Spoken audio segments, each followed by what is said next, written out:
Bonjour, je m'appelle Yohann Attal, je suis postdoctorant dans l'équipe Aramis. C'est une équipe spécialisée dans le traitement de l'image et du signal, tout ce qui est IRM et magnétoencéphalographie et électroencéphalographie. L'objectif de l'atelier qu'on présente avec Thibaut Dumas, c'est un atelier d'interface cerveau-machine où on présente en fait un casque EEG grand public qui est sur ma tête, qui mesure l'activité EEG, donc électroencéphalographie, c'est une différence de potentiel au niveau du scalp. Et à partir de cette activité spontanée qui est transmise sans fil à un ordinateur, donc là c'est un casque de la société Emotive, en fait ce casque envoie les informations à l'ordinateur.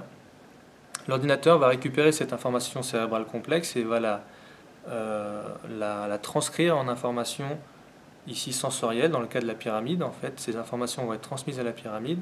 On envoie ici une information qui est liée au niveau d'attention.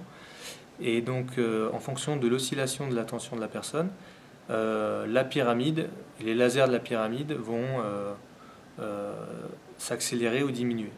Donc ça, c'est le principe avec la pyramide. On fait également des jeux pour montrer l'activité cérébrale spontanée. Donc on montre l'activité, les différents artefacts, c'est-à-dire des activités qui sont mesurées sur le casque mais qui ne sont pas de l'activité cérébrale, comme par exemple les clignements des yeux ou musculaires, ce que dans la recherche on extrait.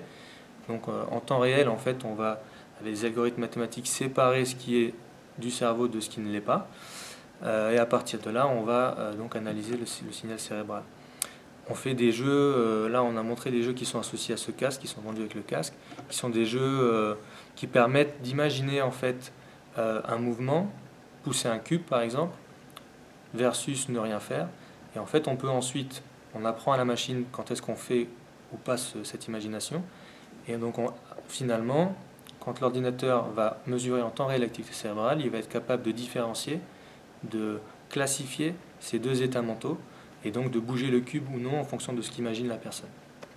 Voilà le principe de l'atelier.